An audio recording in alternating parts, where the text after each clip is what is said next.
ప్రజలకి ఏమి చేశామో చెప్పుకోలేక, ఇచ్చిన హామీలు నిలబెట్టుకోలేక అతను ఏ విధంగా డైవర్షన్ పాలిటిక్స్ ఎలా నడుపుతారనే దానికి మన తిరుపతి లడ్డూని అంటే వెంకటేశ్వర స్వామి యొక్క పవిత్రతని దెబ్బతీసే విధంగా వారి యొక్క మాటలు కనబడుతున్నాయి. సెప్టెంబర్ 18వ తారీఖు నాడు ఏదైతే కూటమి పార్టీలతో కూర్చొని వాళ్ళ 100 రోజుల్లో చరిత్రలో 100 రోజుల పరిపాలన గురించి మాట్లాడుకోవాల్సిన పరిస్థితిలో అక్కడ తిరుమల తిరుపతి వెంకటేశ్వర స్వామి వారి యొక్క ప్రతిష్టని దిగజార్చే విధంగా చంద్రబాబు చేసిన వ్యాఖ్యలు చాలా బాధాకరం. ఇది రాష్ట్ర వ్యాప్తంగా కాదు, దేశవ్యాప్తంగా కాదు, ప్రపంచవ్యాప్తంగా ఉన్న వెంకటేశ్వర స్వామి భక్తులందరూ కూడా ఆవేదపడిన రోజు ఆ రోజు. ఎందుకంటే నేను మొన్న చెప్పాను, గతం కూడా చెప్పాను, ఒక రాష్ట్ర ముఖ్యమంత్రిగా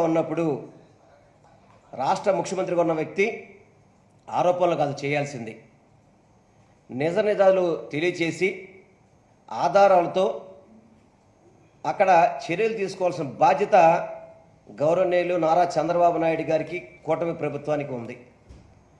అటువంటి దుస్థితి లేకుండా, అటువంటి పరిస్థితి కాకుండా చంద్రబాబు నాయుడు, కూటమిలో ఉన్న ఇతర పార్టీలు కూడా ఆరోపణల మీదే ప్రజల్ని, వెంకటేశ్వర స్వామి యొక్క భక్తుల్ని గందరగోళంలో పడేసే విధంగా వాళ్ళ యొక్క ప్రవర్తన కనబడుతుంది.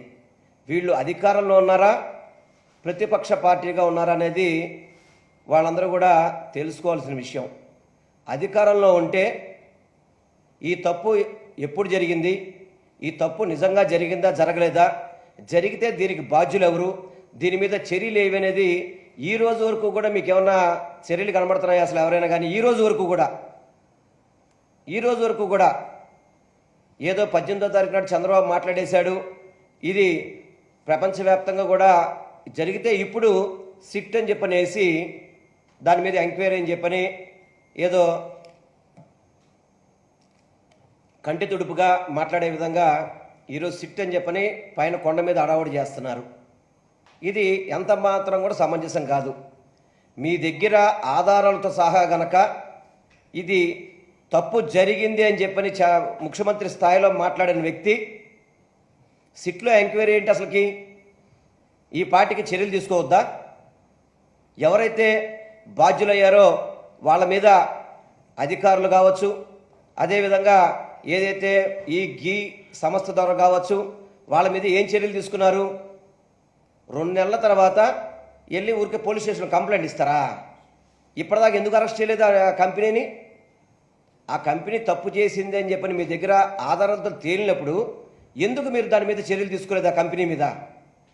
ఎందుకంటే ఈ కంపెనీ ఏదైతే ఇప్పుడు మీరు చెప్పుతున్నది ఎన్డీడీబీ రిపోర్ట్లో యానిమల్ ఫ్యాట్ వచ్చిందని చెప్పారో మీరు, ఆ కంపెనీ ఫస్ట్ లారీ రావడమే జూన్ 12వ తారీఖు నాడు. మీరు జూన్ 4న మీరు విజయం సాధిస్తే జూన్ 12న మొట్టమొదటి లారీ వచ్చింది. అది వాస్తవమే కదా? జూన్ 12న, జూన్ 21న, జూన్ 25న, జూలై 4న ఈ లారీలు వచ్చినాయి. ఇవన్నీ కూడా ఈ లారీల్లో మీకు అనుమానం ఉన్నప్పుడు ఎందుకు వాటిని ఎలా చేసి? మీకు ఆల్రెడీ టీటీడీకి ఒక వ్యవస్థ ఉంది. ఆ వ్యవస్థ ద్వారా ప్రతి ఒక్కటి ఎవరైనా కానీ, ఏ కాంట్రాక్టర్ అయినా కానీ, ఏ టెండర్ అయినా కానీ అవన్నీ కూడా మీ ల్యాబ్లో పరీక్షించాకే కదా లోపలికి వెళ్ళేదాటికి. అంటే ఇవన్నీ కూడా ఓకే చేసినవే కదా, మీ ల్యాబ్లో సర్టిఫై చేసినవే కదా ఇవన్నీ కూడా. ఏదైతే మీరు యానిమల్ ఫ్యాట్ ఉందని చెప్పారో ఆ లారీలన్నీ కూడా జూలై 6న 2 ట్యాంకర్లు వచ్చినాయి, జూలై 12న 2 ట్యాంకర్లు వచ్చినాయి. ఆ ట్యాంకర్లో టెస్ట్లో ఫెయిల్ అవడంతో ఈఓ గారు చెప్పారు, ఈ 4 ట్యాంకులు మేము వెనక్కి పంపించామని చెప్పని.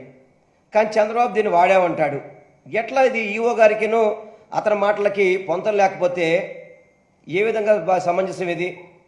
మీరు వైఎస్ఆర్సీపీ పార్టీ మీద కానీ, గత ప్రభుత్వంలో మేము పరిపాలన చేసిన దాని మీద కానీ ఏదైనా మీరు మాట్లాడదలుచుకుంటే కనుక రాజకీయంగా మాట్లాడండి. వెంకటేశ్వర స్వామిని ఈ రాజకీయాల్లో స్వామివారి యొక్క ప్రతిష్టని, వారి యొక్క గౌరవాన్ని, స్వామివారి యొక్క విశిష్టతని దెబ్బతీసే విధంగా మాట్లాడడం అనేది చాలా దుర్మార్గం, చాలా దారుణం కూడా. మీరు వెంకటేశ్వర భక్తులని చెప్పుకుంటున్నారు. వెంకటేశ్వర భక్తులైతే కనుక ఈ విధంగా అల్లరి చేస్తారా? ఈ విధంగా అల్లరి చేస్తారు చెప్పండి?